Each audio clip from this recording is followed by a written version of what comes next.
मुद्दे पर आ जाइए। मुद्दे पर बात करेंगे तो ज्यादा बेहतर होगा। अरे पांडे जी, आप तो कांग्रेस के बच्चे कुचे वोट जमानत जब्त करवा दोगे ऐसे बयान दे के भाई कांग्रेस प्रत्याशियों की। मतलब अच्छा है कि आपके नेता इस तरह के बयान दें, अच्छी बात है, पूरी पार्टी समर्थन कर रही है। चुप है, अजय यादव चुप है क्योंकि वो कांग्रेस से गए हैं, वो आपके यहाँ से गए हैं, बिल्कुल वो आपसे प्रताड़ित होकर आपके हरकतों से वो छोड़ कर गए हैं। जमानत जब्त हो गई तो वो चुप है, सर पटक रहे। अरे आप बोलने कहाँ दे रहे हो उनको अजय जी? आप तो मीडिया पे आ जाते हो क्योंकि आपको सरकार से सवाल करने की हिम्मत नहीं है आप में। आपको मौका देते पांडे जी, आप डर के मारे पूछते नहीं हो सवाल। कम से कम यही पूछ लो, संसद में नहीं पूछ रहे हो तो यही पूछ लो विपक्ष के रोड पे। मैं तो कहता हूँ मीडिया यदि निष्पक्ष है तो मोदी जी पर दबाव बनाए प्रेस कॉन्फ्रेंस के लिए। यदि मोदी जी अरे यहाँ से नहीं बनेगा, यहाँ क्यों समय जाएगा? अपमान कर रहे हैं। अजय जी जवाब दे रहे हैं। पांडे जी, थोड़ा सा स्कूल में एक बार दाखिला लेने की जरूरत है आपको फिर से। देखिए ब्रजेश जी, कांग्रेस के नेताओं की यही दिक्कत है कि वो कभी भी जमीनी सच्चाइयों को स्वीकार करने के लिए तैयार नहीं है, केवल उलझुल बातचीत करते हैं। ये राम पांडे जैसे नेता ही कांग्रेस का चरित्र दिखाते हैं। इसी तरह की पूरी लीडरशिप और इसी तरह के मुद्दों की बात नहीं करते हैं, केवल विवादित बातें करते हैं। अब सुन लीजिए, इतनी देर से बोल रहे थे पांडे जी, आप कह रहे हैं अजय जी नहीं बोल रहे हैं। पार्टी को इस स्तर पर पहुंचा दिया है कि आज कांग्रेस को चाह कर भी कोई समर्थन नहीं कर सकता। ना जनता कांग्रेस के साथ है, ना नेता और ना पांडे जी, बड़ी मुश्किल से प्रवक्ता पद मिला है वापस। ये डिबेट का सुन तो लीजिए, ये जमानत जब डिबेट करने की बात होती है, मतलब ये डिबेट पांडे जी सुन तो लीजिए, सुनने की क्षमता रखिए। निश्चित तौर पर आप विपक्ष में हैं, बोलना चाहिए आपको, लेकिन सुन भी तो लो, जवाब भी तो ले लो। अजय जी बोलिए।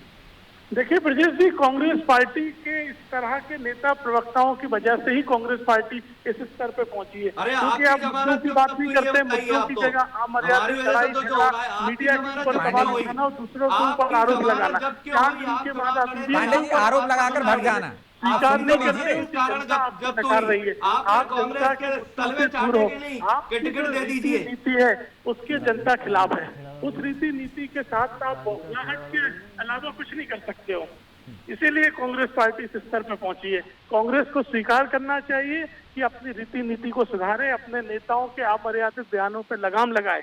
और इस तरह के बयानों की आप प्रशंसा करते हैं और ऐसा लग रहा है जैसे होड़ मची है, जो जितने अमर्यादित बात करेगा उसे उतना बड़ा नेता बना देंगे। तो मुझे लगता है ओमकार मरकाम और बड़े नेता बनना चाहते हैं, इसलिए इस तरह का बयान दे रहे हैं। कांग्रेस पार्टी का पतन पूरी तरह हो चुका है। इसलिए तो वो राधिका खेड़ा आई थी छत्तीसगढ़ में, उनके साथ किस तरह से व्यवहार हो जाता है पांडे जी। क्या हो गया उनके साथ? लो हमें पता ही नहीं है, इन्हें तो केवल गाली गलौच और यही देने से फुर्सत नहीं है। क्या पता? नहीं, मुझे तो ये पता है कि मोदी जी उसके प्रचार में व्यस्त है जिसने 3000 महिलाओं का बलात्कार किया। जिसके साथ आपकी 4 साल से सरकार थी, शेयर कर रहे हैं, जिसके साथ आपकी 4 साल तक सरकार थी और आपने कार्रवाई नहीं करी। मोदी जी उसकी तारीफ कर रहे हैं जिसने 3000 महिलाओं का बलात्कार किया। चलिए माफी चाहता हूँ पांडे जी, अजय जी, क्योंकि समय की बाध्यता है, इसलिए चर्चा को यहीं विराम देना होगा। आप दोनों मेहमानों का बहुत बहुत धन्यवाद। तो निश्चित तौर पर इस तरह के बोल नहीं बोलना चाहिए, लेकिन कांग्रेस है कि मानती नहीं है और बोल भी बोलती है। इसके बाद उनके नेता, आला नेता, प्रवक्ता सब बचाव भी करते हैं। तो निश्चित तौर पर यदि इस तरह के बयान आएंगे, एक तरफ से आएंगे तो दूसरी तरफ से भी आएंगे, तो राजनीति में शुचिता कब आएगी? तो इस पर कांग्रेस हो या बीजेपी हो, उनको विचार करने की जरूरत है। बहरहाल मुद्दा तो है। मैं इतना ही, मुझे दीजिए इजाजत और आप देखते रहिए अनादि टीवी। नमस्कार।